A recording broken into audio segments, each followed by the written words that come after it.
Good afternoon, everyone. Live from Silicon Valley, California. This is Success Sadhana.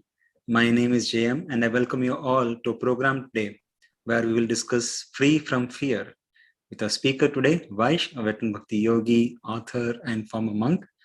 We're close to 15 members on Zoom and 20 members on Facebook. I have Shweka helping me out in managing social media today.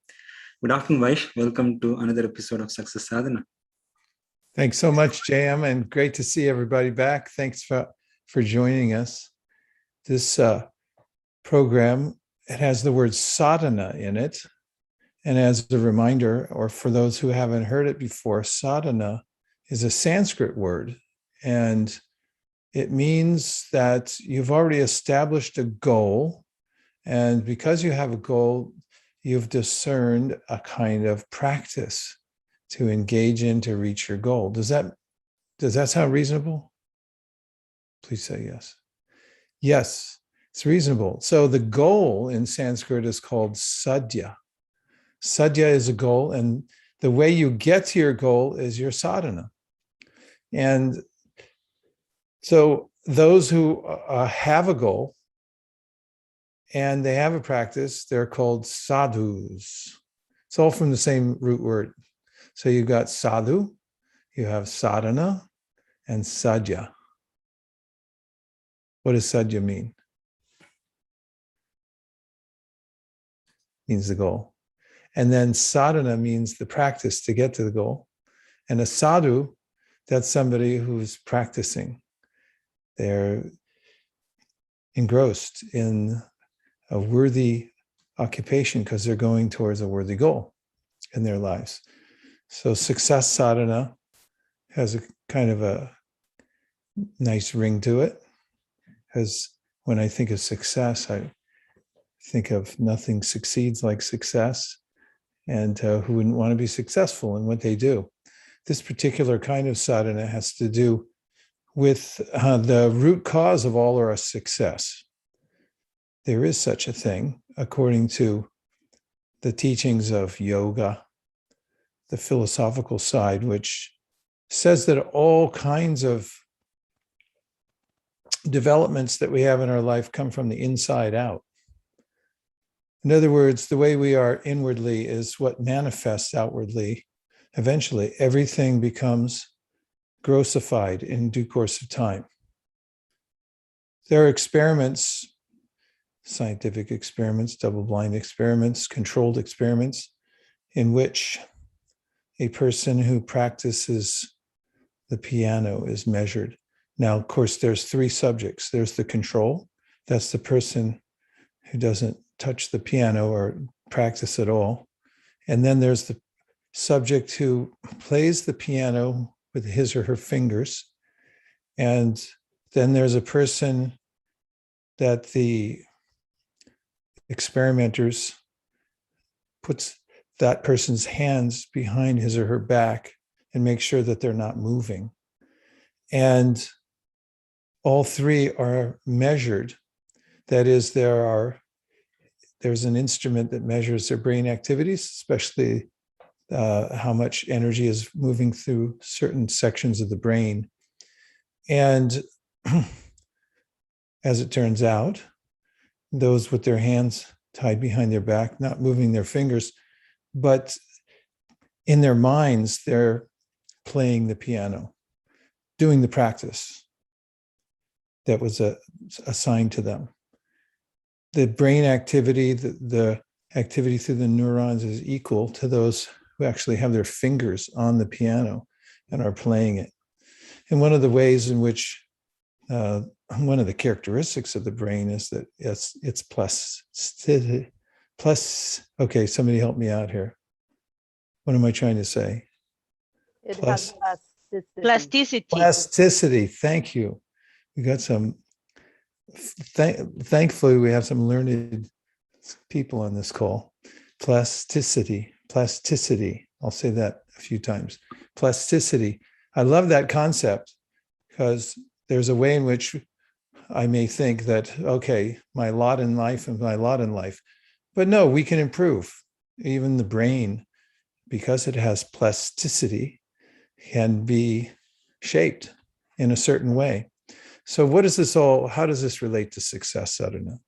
Vaish, come on now. So there's a way in which our practice can be internal and external at the same time.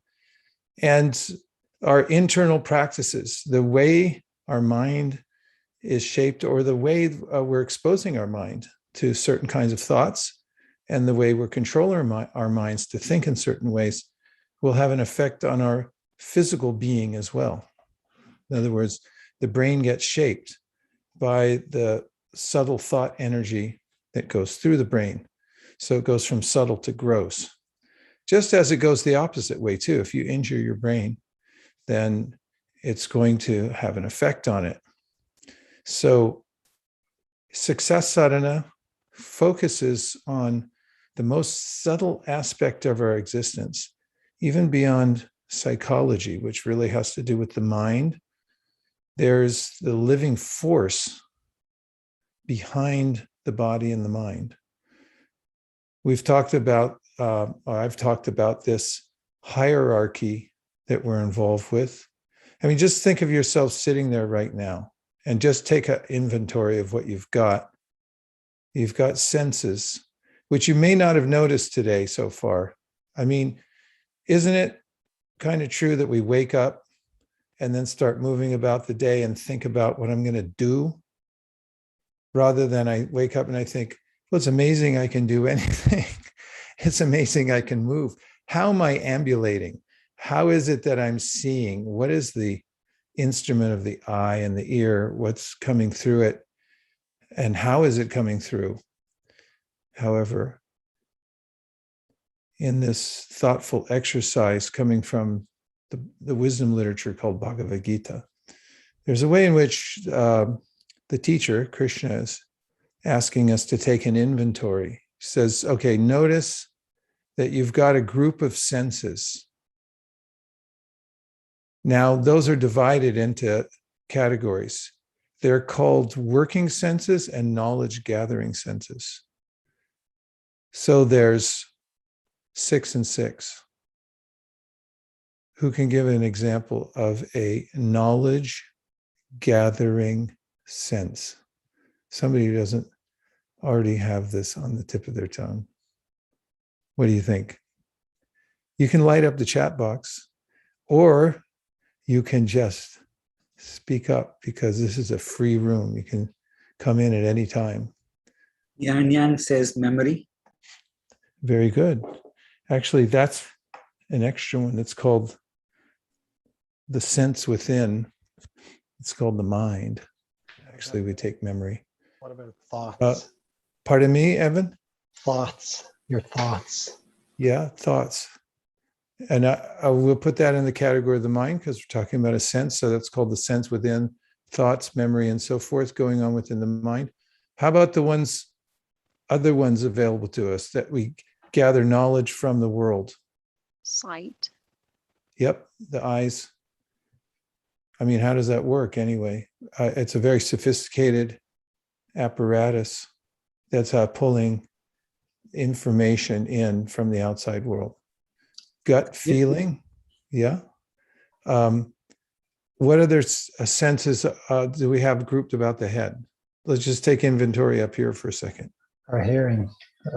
Yes, and in fact, as you've heard me say many times, that the hearing process is considered the most important in self-realization, because sound is the subtle element that awakens us to a higher consciousness.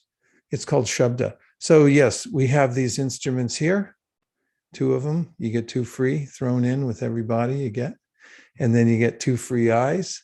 Then the nose. Yeah, I get smell. And if sense of smell. During COVID, sometimes people lose their sense of smell. And that's a bummer. Totally. I mean, it's really one thing we might take for granted. All the senses you can take for granted. Any other knowledge gathering sense? Taste and touch. Yeah, taste is a big one, and touch is another one. And then there are working senses. Those are like the arms, the legs, the belly, the genitalia, the elimination system. So these are all cataloged in the yoga system to say, like, these are senses. So you consider your body. What is your body? It's a bundle of senses. But you're not any one of your senses, right? Because if you lose, let's say, an eye or ear or your sense of smell, you're still a conscious being within the body. And you're the one objectifying the senses, and you're the one noticing that you lost one of your senses or half of it.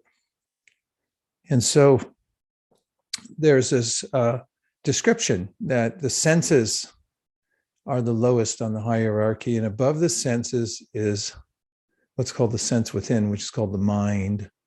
And the mind is the clearinghouse for all of the impulses that come through the senses. So we have knowledge gathering. They're called Gyanendriya. Indriya means senses, and Jnana means knowledge. So they're taking in knowledge from the outside world. They bring it into the clearinghouse of the mind. And then above the mind, this is another subtle distinction, is the intellect. So the mind is called in Sanskrit, for those who are keeping score at home, I don't know if you're interested in the Sanskrit terminology or not, but if you are, here you go. The mind is called manas, M-A-N-A-S, manas. And above the manas is the buddhi. It sounds like Buddha because it means the same thing. Buddha or buddhi means intelligence. So the Buddha means the intelligent one, the one who figured out that, hey, wait a minute, I don't belong in this world. That's a person who's got buddhi. So the intelligence is like the adult in the room. Although there's all these impressions coming into the mind, then there's a way in which the intelligence, if it's well formed and taken care of properly, because the intelligence can be skewed also if we don't take care of it properly. It interprets what comes in through the mind. And above the intelligence is, wait for it, drum roll. Anyone? No drummers out there? Need a drum roll, somebody. Thank you. Drum roll is you, us, me and you. We're not the mind. We're not the intelligence. We're not the senses. We're above all of them. So in modern analogy, there's the hardware, the software, and the person who's pushing the buttons, who's operating the system, hardware and software. And that's called the Atma. So the Atma is above all of these other mechanical, albeit some of them subtle, instruments. So we're driving around in this machine. You want to hear another analogy about the body? Sometimes it's called the city of 9 gates. Where are the 9 gates? Any pathways leading in and out of the body that you can think of? Yeah, again, like 1, 2, 3, 4, 5, 6, 7, 8, 9. Did everyone figure them all out? So there you have it. Nice city of 9 gates. That also objectifies one's experience of being a human. It's like, I may say, I'm a man, I'm a woman, I'm a cat, I'm a dog. But actually, the wisdom literatures say, no, we're living beings, a living force, spiritual beings. We're people. People have cognition. We have volition. And right now, we happen to be within the apparatus of a particular body. And we're the ones that animate it. We're the ones that make it go. So as soon as we step out of the body, then it's no longer animated. So the use of our senses, the way we use it, the information we take in through the senses into the mind, and it starts to shape our reality. And the mind sometimes compared to a mirror. And when the mind gets clouded. It's very difficult to see who we are or to make decisions that are for our highest benefit. And also, I may start thinking that I am this temporary body, and that leads to fear. So the ancient text in Sanskrit says bhayam dvitiya abhinibesha tasyad.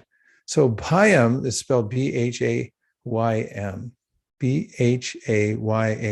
Bhayam. Bhayam means fear. And it arises because I think myself to be something I'm not. Actually, dvitiya means that I forget that I'm part of a complete system and that everything's accounted for in that system. Nothing's out of order. Although my life may seem out of order, nothing's out of order ultimately. And dvitiya, or this sense of disorder caused by thinking that there's no order in my life or in the universe, is where fear arises from. So what's the solution? Solution is to see reality, that actually I come from an original source. I'm part of a complete system, and everything is in order. And there are other ways to look at it as well. So we'll go into the slides. But before I do, I just wanted you to hear if anybody had any initial thoughts about the title from today, which is, JM? Free from fear. Free from fear. Sounds like a good idea, doesn't it? And then what's the definition of fear that I put under that? It was right out of the dictionary. Oh, good. We get to look at it. Fear, an unpleasant emotion caused by the belief that someone or something is dangerous, likely to cause pain or a threat. I mean, just reading that about threats and danger and pain sounds a little scary, doesn't it? It's the one thing I don't want in my life. I realized this recently. It's one thing I don't want in my life is inconvenience. I don't like inconvenience. So this is an inconvenient situation I'm in right now, because while I'm in a physical material body, there's always going to be some kind of inconvenience foisted upon me, whether I like it or not. Has anybody noticed that? Or is it just me? Do you ever find inconveniences arrive in your life without you writing in a self-addressed stamp post envelope saying, please, could you send me some inconvenience? Anyone? Inconvenience. I'm going to look it up. Inconvenience. Yes. I want to probably share my inconvenience. Well, probably it's not an inconvenience, but I love to drive. Well, I used to drive and fast a bit. So I got what would you go, like hyper, one sec. In Spanish would be hyperthyroidism. So hyperthyroidism, Blanca. Hyperthyroidism. Yes, so I'm I had problems with my thyroid. So anyways, so I'm losing my sight. Well, not completely, but it got affected. So now when I drive, I feel very scared. So to me, that's a big, massive inconvenience. And I guess it's also that I'm getting old. So it's both. So that's a big inconvenience for me. Thank you for sharing. I feel better already. I mean, some way commiseration is sometimes helpful, just to know that we're all going through the same experiences. And if we haven't so far, we will at some point. I mean, death is the ultimate inconvenience because, hey, wait a minute, I have to move out of here. I put all my assets here in this body and everything related to the body. And now it's like, what do you mean I have to leave it all? That's pretty inconvenient, isn't Yeah. it? Yes, and fear, definitely. I Yeah. mean, There's fear attached to that. mhm. Inconvenience, trouble or difficulty caused by one's personal requirements or comforts. That's kind of interesting.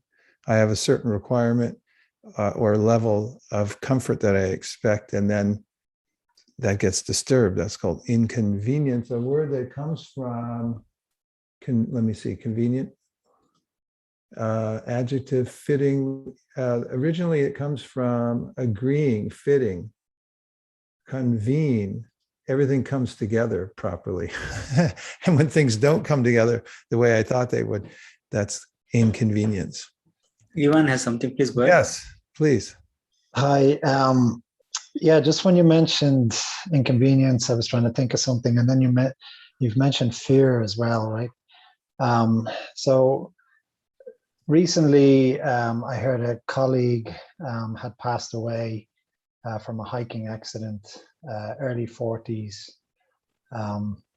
Young, fit guy, and it made me think about a couple of different things. It made me realize how precious life is, right? That not to take it for granted. It was a good reminder not to take life for granted. Every day is a blessing and things like that. But it also instilled a little bit of fear, right? That, wow, I can't take each day for granted, right? I could be gone tomorrow, who knows, right?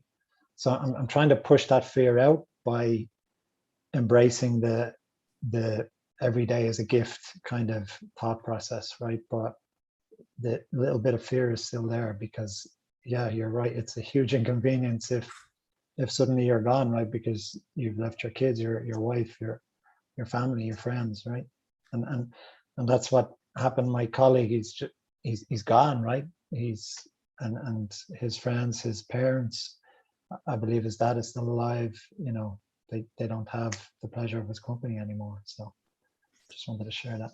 Yeah, brilliant, Evan. I love how you utilize that situation and the energy to be more motivated.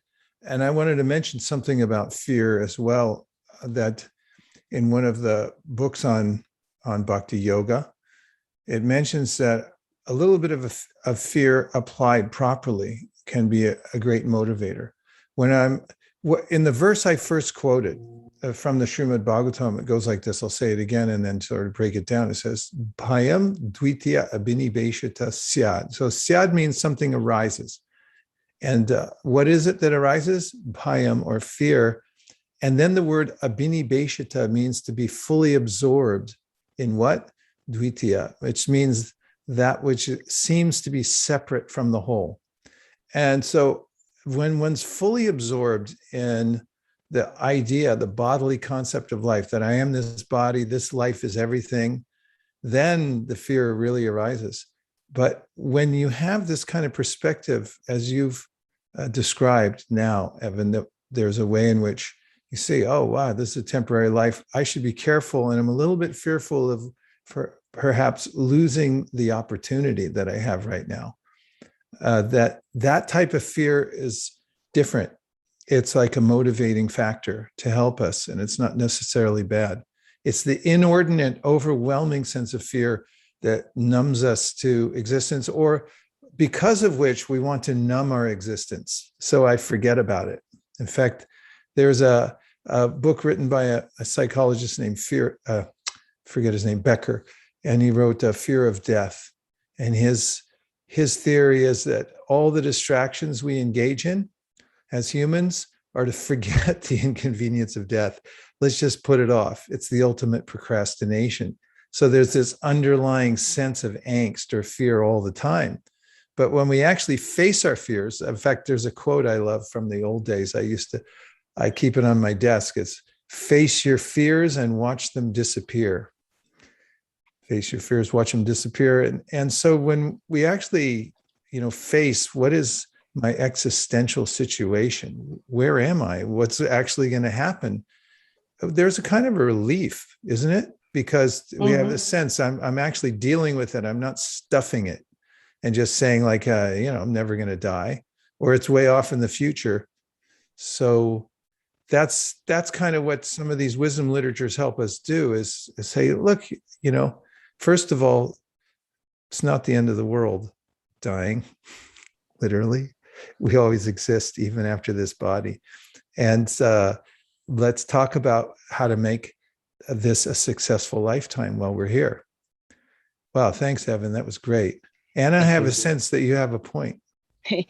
And going through this one on fear, and now that the Dune the movie is coming back, I'm a science fiction fan, so they have the Bene Gesserit have a litany against fear, and they said that I must not fear. Fear is the mind killer. Fear is the little death that brings total obliteration. I will face my fear. I will permit it to pass over and through me. And when it has gone past, I will turn the inner eye to see its path. Where the fear has gone, there will be nothing. Only I will remain. And it's part of what we have with our fears. And also I've seen that in this culture that it is kind of a hyper glorifying being young and being strong. And some people has fear of getting old. And we forgot that there is a blessing that not everybody has. One of my high school classmates, he fall dead being 30 years old. We were around 30 at that moment. He was walking with his fiancée and just dropped dead. And for us at that moment was a big impact, because at 30, we were 28, 29, 30 at most. Most of us, we weren't aware that, okay, that we can die. And also it makes face our own mortality, but also make us think, okay, we need to make the most out of every day. And sometimes we forget that. And we forget that we are blessed to, okay, getting gray hair and getting some things that some people are not allowed, either because they die young, they suffer an accident, or they got a sickness or something. In this, as I said, as a culture that hyper glorified being young and strong and independent, we forgot that we have get some wisdom, I hope, along the way. Ooh, I like that. Thank you very much. Can I share? Who is that? This Angela. is Angela. Yes. Hey, Actually, Angela. Please go ahead. yeah, just tailgating. And, in 2017, I had a bad accident. I was riding my bike and a car came from behind and literally ran over my head. And I am alive. And every time I tell the story, I laugh because it's like a joke. How a truck ran over your head, literally, and you don't die. Wow. And, before that, I always knew in my brain that I'm mortal, but I didn't know in my heart. I always thought I act and I live my life like I would be here forever. And since 2017, that inconvenience, it became a gift because I don't take my life for granted anymore. It was given to me and was given to me again in 2017. And I used to worry about, oh my gosh, I'm old and the gray hair. That is all gone because every single day is a bonus. I should have died in 2017 and I'm here. So it's a bonus. Yes. And feel good. I can see life different. Yeah. And it is amazing. Well, thanks for sharing with us that incident, Angela. And it is helpful to hear about these incidents and remember for ourselves that none of us is immune. We're in a very fragile environment, or the body's quite fragile. It's kind of a miracle that it goes on like as it does. Let's go to a couple of slides and then we'll come back to the board because it's all lit up. But I want to make sure I make some headway into these slides because we're going to a few categories. So this is sort of the translation, just a loose translation of the verse I brought up from the Sanskrit. Fear comes from thinking that you are something that you are not. So that's what Dvitiya means. We're actually something different from the body, but when I think I'm my body, then there's a natural sense of fear that arises just from that experience. So fear of death, and we just talked about that a second ago, but all the wisdom literatures say very succinctly, we don't die. There is no death for the spiritual being that inhabits the body. Only the physical body is vanquished. It has an expiration date that's already printed on it. I've been looking for mine. I can't find it. I thought maybe it was beyond my foot or something. But there's an expiration date. We have a shelf life for the body that we get. And it comes along with the product. You know, it's written in there. So of course we can do foolish things and prematurely end our lives, but the body's going to last for a few years, and then it'll become useless. It's not that the body dies; the body's already dead. We're animating the body, but when it becomes unusable by us, we go to a different bodily situation if we're in material consciousness, and then we continue in that particular context after leaving the present body. Of course, we've talked about these anecdotal evidence for people who temporarily left their bodies and then came back in.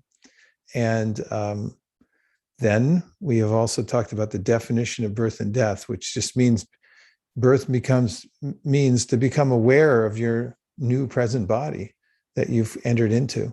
And death means to forget the last body. So according to Bhagavad Gita and other wisdom literatures, we've been through a series of such changes, innumerable, from one to the next, and then we start over. There is a residual of all our experiences from our previous lives in the subconscious mind.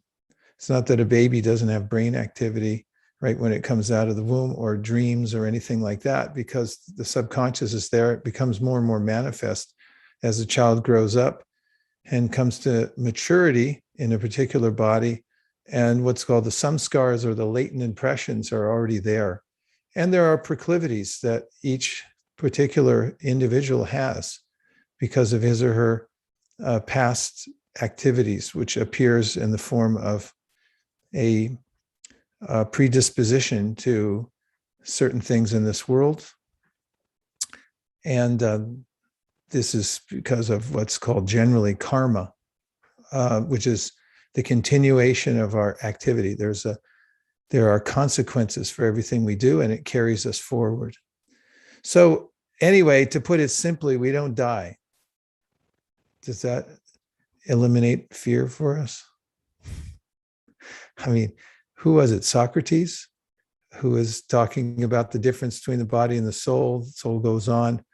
And he was sort of a thorn in the side of his contemporaries, the rulers of the contemporary society he was in. And they, asked him to stop questioning so many things. And then they asked him to prove his theory by dying himself. And he wasn't afraid. He told his followers, like, what are you worried about? I'm not going to die, just leaving this body. It's not an endorsement for suicide in any means. Of course, he was forced to do it or give up his philosophy. But this is the case, or the presentation from all the wisdom literatures. So fear of death is that we don't die. And if one becomes aware of the fact that I'm not my body, and when I leave this body, it's not the end, I simply continue, it does take the edge off that quite a bit for somebody who's self-realized. Okay, let's see the next fear. Aish, is it okay Yes. to add something? Yes, please. When you were talking, and the recent thing you said, it reminded me when my father passed away. I was fairly young and I was pretty broken up. And the priest at the time came up to me and he said, I want you to remember these 5 words. This is not the end. He said, your father is living on. He's in a paradise that you can't even imagine, and he's still with you. And at times when I miss him so much, I remember those 5 words. And you're exactly right. It gives me so much comfort because it wasn't the end for my father. Like you said, it's his soul is still with me, and I'm exactly like him. So I carry on his legacy regardless. But I do believe that that line of thinking is so comforting. Yeah. And there's oftentimes when people are leaving their bodies, there's a bit more perspective. In fact, those who are attached to family members and who isn't, when they're leaving the world, oftentimes they'll wait until the loved ones come, and then they'll feel like, okay, is everything okay? I'm going to let go now. I mean, what are we actually letting go of this body and this particular situation that I'm in now? When I've mentioned several times here that I was with my mother when she left, and she was very fully aware, conscious, and up until the last maybe 12 hours or something like that. And she told me, because she knew she was in the throes, that she said, I never want to have to do this again. I thought that was a kind of profound perspective, more from the perspective of the living being in the body than like, I am my body, I'm going to die now. But it sort of comes in some ways naturally to those who are about to leave the body, a sense that like, wow, I've been identifying with the body and now I'm not going to have it anymore. So what the philosophy of Bhagavad Gita and others does is preemptively give us that perspective. Why not? While we're living, while we're moving about the world, to become aware of our actual situation is that we're not our bodies. We're just animating the body. It's an instrument that we're using right now, and that this instrument is going to be obsolete at a certain time, and we're going to need a new one. It's exactly like a car. Well, exactly. It's very much like a car, a vehicle. Once it runs out, then you got to get a new one, something to drive around in. And then, of course, related to karma, what kind of car can you afford next? That's not karma. What can you afford next? Maybe not a car, a bicycle, or maybe you're going to have to walk next lifetime because you didn't have enough karmic credits to get a car. Shubha, are you going to? Yes, please. Yes, I do have a question. Yes. So, I find that it's very hard to actually remember this during the course of the day. When fears hit us, or anger, or other negative emotions, and the external circumstances affect us, it's very easy to actually lose sense of the fact that you're a soul. I think you may start your day with that realization that I'm just this being, this entity animating the body. But as the day goes by and as all of life hits you, I find that it's very easy for you to start identifying with your body and give in to all of these fears and anger and all these other emotions. So do you have any cure for that? Sure. Actually, it isn't easy, just like it's not easy to stay healthy. If you want to stay healthy, you really have to work at it, don't you? All healthy people, please say yes. So, or if you're not, you can say yes too. I'm talking about just maintenance of the body to getting at a level of fitness, physical fitness. You really do have to have some regimen to stay physically fit. And it's not easy because there's the law of entropy. I hope I'm applying that properly, but the way in which things naturally degrade over time. And so you have to keep up on it. And sadhana, We talked about sadhana being a form of practice. So coming to spiritual fitness also requires a little bit of a endeavor every day in order to come to gradually a level of being able to move in the world without being overwhelmed by it and forgetting our natural position. So the way that's recommended throughout the Bhakti teachings is to have at least a daily regular practice through which we get some insight into who we are. It means that we have to, just like, let's say you're going to get healthy physically, you have to figure out a regimen, don't you? I mean, at least walking for some time every day. And it's best if the diet gets a little under control, like I eat good stuff, garbage in, garbage out. So similarly, in spiritual fitness, there's a way in which we have to have some daily regimen where we're able to have a glimpse at our situation. And that comes from realization. It's reality. So it's not that hard to reach, but overcoming the natural propensity to just go with the flow of the senses, it takes a little work before one becomes disciplined at it. And then gradually over a lifetime, as one continues the practice, the integration with the material world, in other words, coming up against these various obstacles or causes for friction, causes of friction in the world, are actually helpful for that, because just like resistance training, how do you get stronger? You have to have something that is resisting you. If you lift weights of any kind, a sort of recommended thing, keep the body moving, or just using your own bodily weight, you're pushing against something heavier than you had expected, and then it makes you stronger ultimately. Of course, as a person, there's this admonition about practice. He signs up for the gym and he goes and he lifts a couple of weights the first day and then says, well, I like the gym and the idea of getting healthy, but I don't really like lifting weights so much. So he goes in the next day and he doesn't lift any weights, but he just moves his arms like he was lifting weights, no weight on it. And so in our spiritual practice too, we need a little weight coming against us, a little resistance.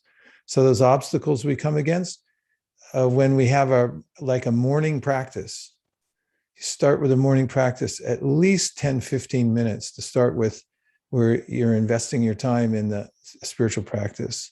Sometimes better if you can increase that over time.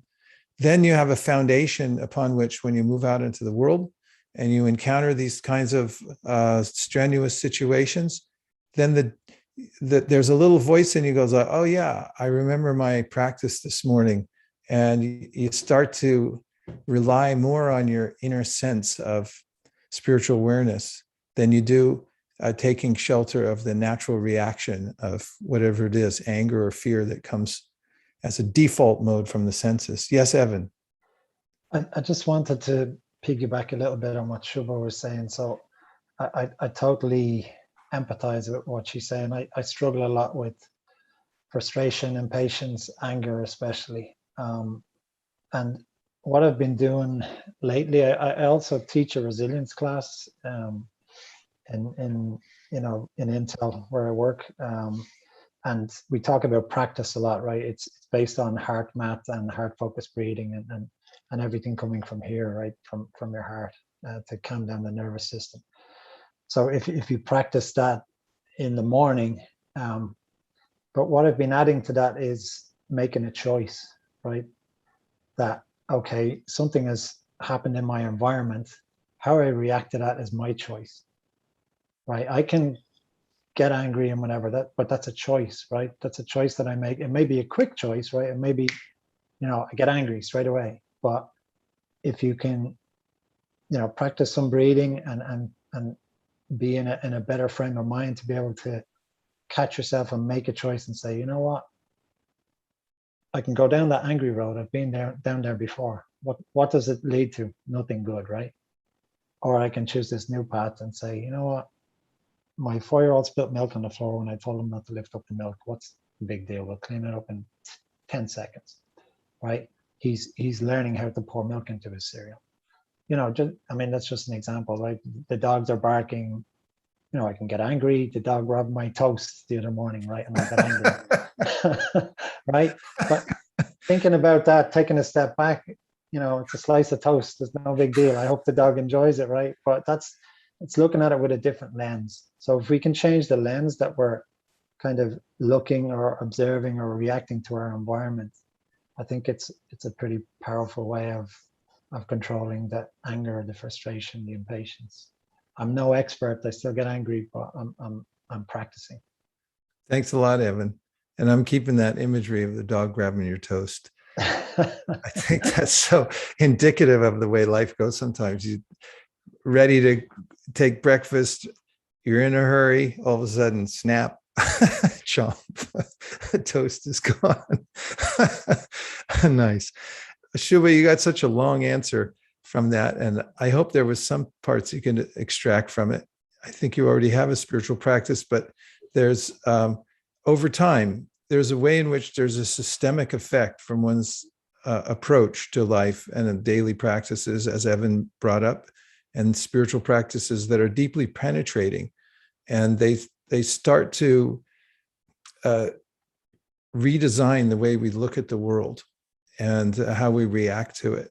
And this is one of the first signs that one is making spiritual advancement, as an example, that the kinds of situations that would normally make me angry, I just notice like, wow, I didn't get angry. And another one is I have something useless to say, and then I just don't say it. And life goes on. And that's another sign. You'll start to notice a sense of restraint that comes up because you start to feel a little wise. You're looking at the world in a different way and feeling like I have a kind of a higher purpose. I don't have to participate in the chatter that's going on in my mind, or, you know, so yeah. Anyway, it is possible and you will achieve it, Shubha. So please, not to worry, keep going. Hope that helps. Thank you. You're welcome.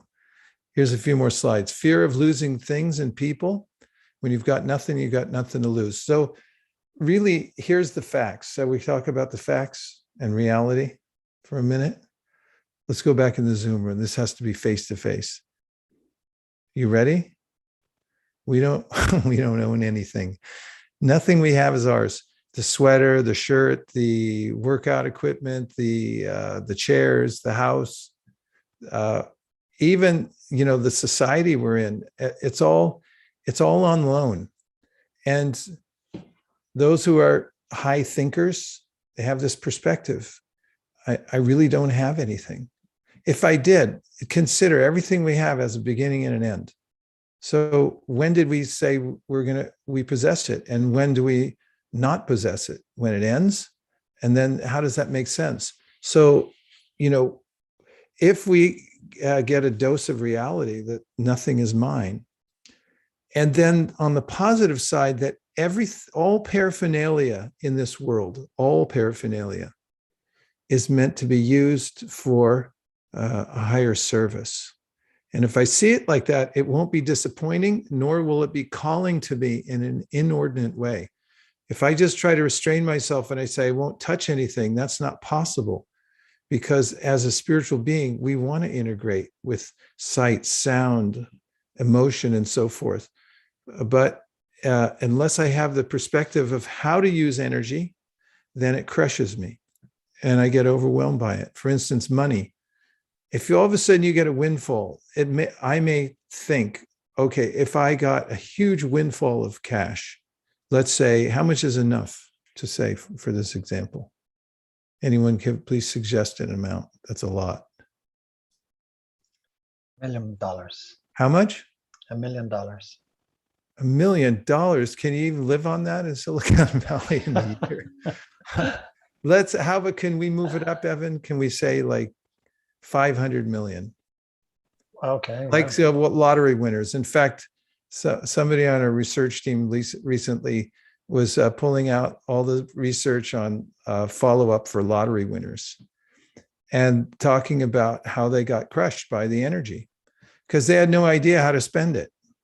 So just because you have money, it doesn't mean you're going to be happier or freer even. You have to have an idea how to use it. If you have an idea how to use it and you can use that much, then you can feel satisfied because you're using it in service. And it doesn't matter if it's 500 million or $5, it's the same energy. And so's all the energy around us in the world. It's not ours, but it's paraphernalia meant to be used for higher service. So if we have that perspective, it's a little switch you can flip. And if you have that perspective, you won't be afraid as one is afraid for losing things which are my things. There's a big difference between losing things that I was going to use in service, because you just move on to something else, and losing what I claim to be mine. Let's do the last couple slides. Fear of losing power. This is a big one. In fact, Michel's iron laws of oligarchy. Does anybody know these from sociology? That Michel had given this postulation that everyone who gets in power then spends most of their energy trying to stay in power rather than trying to do the kind of work that they thought they would or promised they would when they get into power. So there's this sense that I can lose my power, I can lose my position. But all our powers are on loan. They come and go. And just like all the things we have in our lives, the powers that are entrusted to us are here on loan, and we think about how to use whatever influence we have for service in a higher way than just trying to use it to increase my sense of control in the world. Then that alleviates that fear, the fear of losing power, because it's not my power in the first place. And finally, fear of change. If you have ever noticed, there's a sense of uneasiness or fear that comes up when change takes place in one's life. But the change is the only constant in this world. And if we prepare ourselves by understanding that actually I'm just passing through this world, it's not a destination, it's just a stopping over point. And whatever circumstances are in my life, I can assume that they're going to change around me. And I'll adapt to them. And finally, fear of not being loved or appreciated. This is a big one because there's this angst. I try to present myself in such a way, in the way I speak and interact with people, the way I dress and so forth. So, well, everyone will love and appreciate me. But does everybody love and appreciate us? Not necessarily. So it's good to have spiritual association, because there are spiritually advanced personalities who see beyond just the external covering of the body. And there's a deep sense of love, comradeship between those who are spiritually advanced. As it says in the Bhagavad Gita, the most spiritually advanced type of person is one who actually sees the unity of all living beings and sees beyond just the superficiality of the bodily cover. Okay, Jam, you're going to read some stuff from the chat, I can tell. Yep, there are quite a few quotes and reflections. Lisa says, quote from Maya Angelou, "Hope and fear cannot occupy the same space. Invite one to stay." This quote resonated with me. Good point to remember when you are fearful. What are you going to choose? And nice. Ram says, wow, great points on this today. We need to ground ourselves more times during the day. One example right here, attend this session midday. Oh, thanks, Ram. And I'm just trying to go to the farthest first. Arash Fatemi says, since we are sharing the quotes, here is my favorite from Hafiz. Fear is the cheapest room in the house.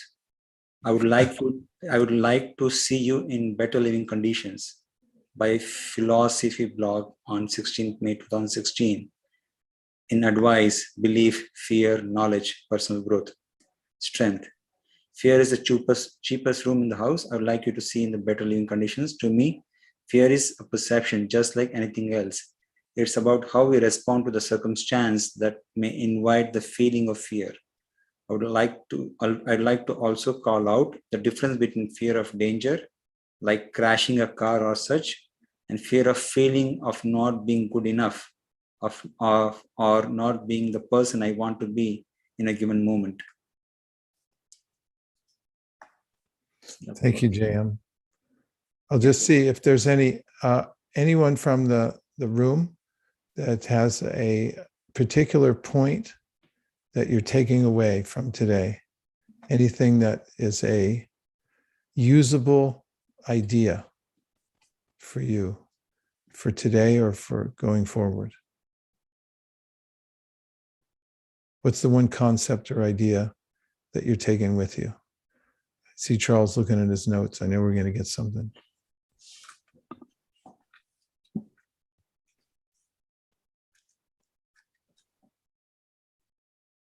One thing I got out of it today was just in the interaction is that we're all is a feeling that we're all in the same boat, and that's a good feeling to know that we're all in this together. Jojo, I think. Yes, there's some coming in the chat. Go ahead. Jojo, I think you came on where you wanted to say something. No. Well, the last thing that that was said, the deep sense of camaraderie among higher spiritual people, unity among all human beings. I feel I'm on my way there. I hope we all achieve that. Ooh, I like that, Jojo. Thanks a lot for bringing that as a main point. I mean, that sort of summarizes the whole thing. So brilliant. Thank you. Yeah, I was referring to a verse from the Bhagavad Gita that, the word pundit that's often used now, it's such and such was like a political pundit. There's punditry, there's pundits. It's a Sanskrit word. Pundit means somebody who's highly learned. So in the Bhagavad Gita, that's where it originates, the idea of a pundit. And so the pundit is somebody who's able to see the universality of all living beings. So what the verse says is that a person who's moving about the world treats or sees, doesn't necessarily treat, because everyone has a different body. And I'll get into that in a brief second. And that is such an enlightened person treats everyone with respect, because he or she sees that beyond the body, there's actually a spiritual being within every body. And that could be a human being, a dog, a salamander, a mongoose. I'm trying to think of obscure animals. A fire ant. All of them have the same spiritual existence inside. And therefore, a person treats them all with respect. Not that they interact with them in exactly the same way, because if there's a tiger, you don't say like, okay, I know you're a spiritual being. Tiger doesn't remember that at the present moment. There's some human beings that are sort of tiger-like also. So we have to be discriminatory on one level, but we can have that universal vision. Jojo, thanks a lot. That really helped a lot. It was a good ending to the show. So fear arises, as a summary, from taking our eyes off of reality. And when we actually come back to reality, reality is not only beautiful, but it's free from fear. There's no fear in reality when we see that actually I don't die. I don't have anything. I'm using everything for a higher service. And what do you have to lose? Because you're a free spiritual being and you'll never die. Just tattoo that on your arm and then see what your colleagues say when you go to work the next day. All right. So This is straight from Bhagavad Gita and elsewhere about how to move about the world. And we'll end with one mantra, with a Nitai Gauranga, because it's a very powerful mantra that's been passed down over millennia. And it brings out this spiritual awareness from within the heart of the chanter.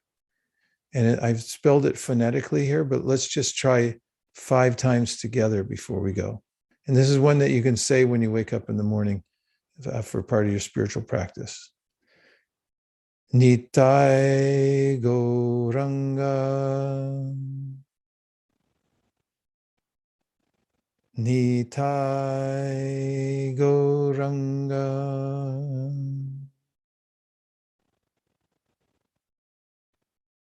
Nitai Gauranga.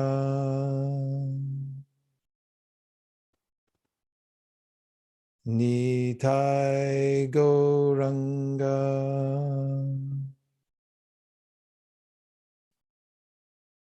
Nitai Gauranga.